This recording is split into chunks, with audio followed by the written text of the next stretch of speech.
اللہ کے نبی صلی اللہ علیہ وسلم نے فرمایا المسلم من سلم المسلمون من لسانه ويده، مسلمان تو وہ ہے کہ جس کی زبان سے اور جس کے ہاتھ سے دوسرے مسلمان کو تکلیف نہ پہنچے۔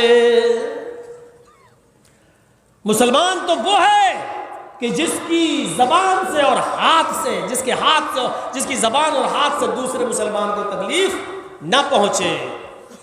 ہم تکلیف پہنچا رہے ہیں، زبان سے بھی تکلیف پہنچا رہے ہیں، جبکہ آپ کو معلوم ہے سباب المسلمی فسق و قتالہ کفر۔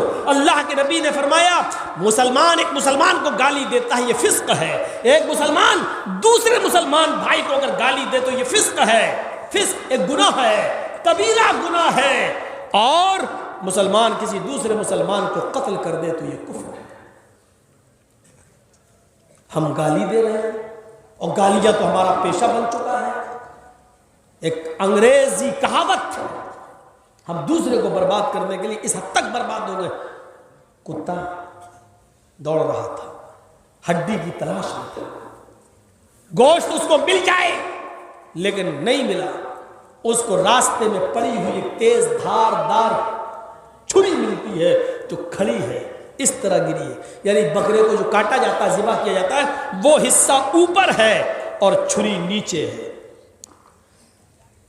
کتے نے دیکھا یہ چھری پڑی ہوئی ہے اور اس چھری پر خون لگا ہوا ہے۔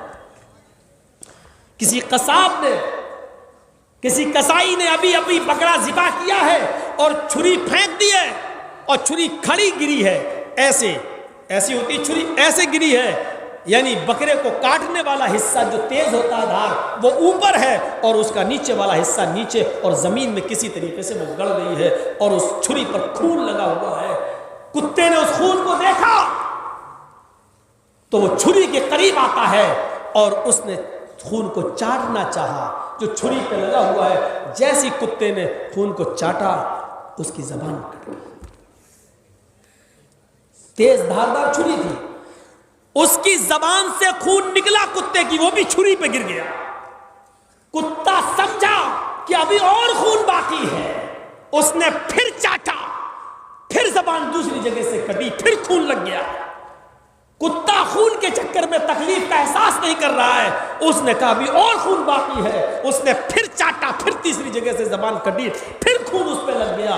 کتا خون چاٹتا رہا، زبان کٹتی رہی، یہاں تک کہ کتا خود مر گیا، قتل ہو گیا۔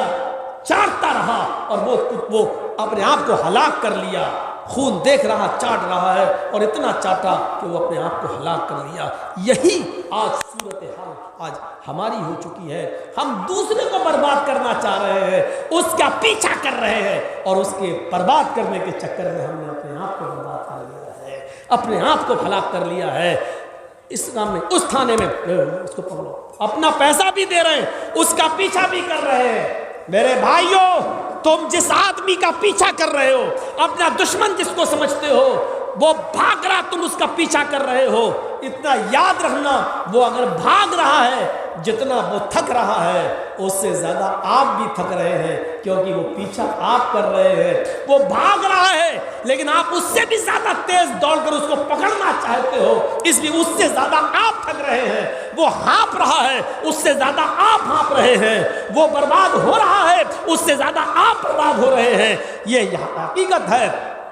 دوسرے کو برباد کرنے کے چکر میں آپ اپنے آپ کو برباد کر لیتے ہیں، اپنے آپ کو ہلاک کر لیتے ہیں، اور ایسا ہو نہیں سکتا۔ آپ دوسرے کو برباد کریں اور آپ آباد ہو جائیں، اللہ کی قسم نہیں ہو سکتا۔ تھوڑی دیر کے لیے فائدہ ملے گا لیکن یہ دولت تمہارے پاس رکے گی نہیں، حرام کی دولت رکے گی نہیں، کسی نہ کسی طرح یہ وصول ہوگی، چاہے آپ کو کینسر ہو، یا آپ کی بیوی کو ہو، یا آپ کی اولاد کو ہو، یا آپ کے بچوں کو ہو، یا آپ کے کسی بیٹی کو ہو، کوئی ایسی بیماری کہ جس سے آپ نے 2-4 لاکھ روپیہ کما کر رکھ بھی لیا، آپ کو 10, 15, 20 لاکھ روپے اس کے عوض دینا پڑے گا۔ آپ کا خرچ ہونا ہے۔ کما تدین تدان، جیسا کرو گے ویسا بھرو گے۔ اگر دوسرے کو برباد کرو گے تو تم آباد نہیں ہو سکتے ہو، تمہیں بھی برباد ہونا پڑے گا، تمہیں بھی مٹنا پڑے گا۔ اسی لیے میرے بھائیوں، کسی کے پیچھے مت پڑیے، کسی کو ہاتھ دھو کر برباد کرنے کی فکر مت کیجیے، بلکہ اس کو سمجھائیے،